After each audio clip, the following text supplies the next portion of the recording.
Hello everyone, I'm meteorologist Russell James. Grifton, you're looking good this evening. You got some scattered clouds, even the sun beginning to set there on the horizon. Air temperatures 84 degrees, south breeze around 8 miles an hour. Dew point sitting at 66, so it's still a little bit of moisture in the air, keeping things a little bit on the toasty side. Now, as we look at the rest of your evening planning forecast, we're going to drop down into the 70s. Getting down to around 71 degrees by 11 o'clock. We could see a few isolated showers, but right now, First Alert Live radar nice and quiet. There is one brief shower just outside of Cape Carteret pointing towards the south. So I'd say about 20 nautical miles offshore.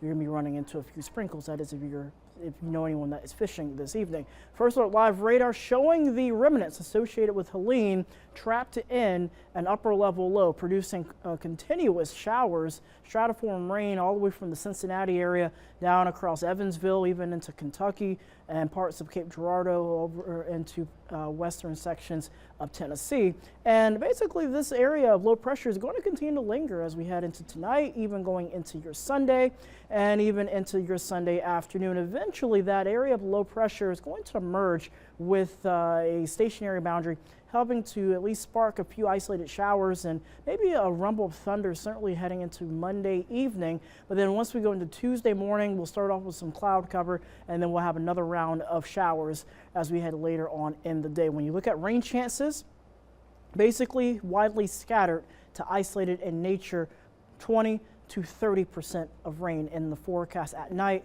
40% rain chances during the day. And of course, when you have an upper level low, eventually you're going to get some cooler air that's going to try to descend down. And that's what we got, some rain cooled air across the eastern third of the country. And that's going to just meander off towards the north and the east. Meanwhile, we have another cool pocket of air that's going to set up as another dip in the jet stream arrives heading into Monday. So places like the Dakotas over towards International Falls, Minneapolis seeing some very cold air, Chicago all the way down across the northeast. We'll see some cooler than average temperatures, and some of that will make its way into eastern North Carolina, resulting in high temperatures going from the middle 80s, average high around 80 degrees this time of year, down to about 79 degrees or so as we head into Thursday. And so that'll give us at least some time to have some cooler and drier weather, give us a little bit of a relaxation from the humidity that we've been experiencing over the past few days. Quick look at the tropics. Hurricane Isaac, winds of 100 miles an hour, gusts to 120, expected to fizzle out here over the coming days. Not a risk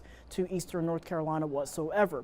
Joyce, sitting at 45 miles an hour. Joyce is having a hard time really organizing, but whether it organizes or not, again, not a concern at all for eastern North Carolina or the rest of the United States.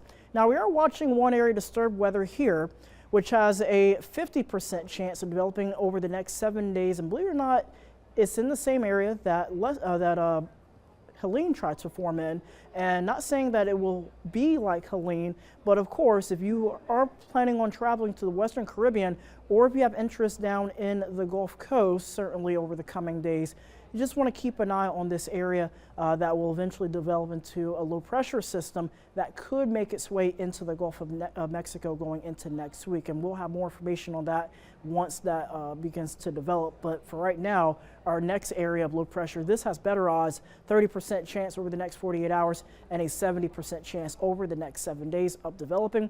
Next names on the list, Kirk and Leslie. Let's hope we don't get too far down on the hurricane list as we've already seen quite a active and dynamic hurricane season so far. But closer to home, temperatures remaining into the middle 80s, overnight lows into the 60s. Heading into next week, cold front arrives, dropping temperatures down to 79, or overnight temperatures Wednesday into Thursday dropping into the 50s.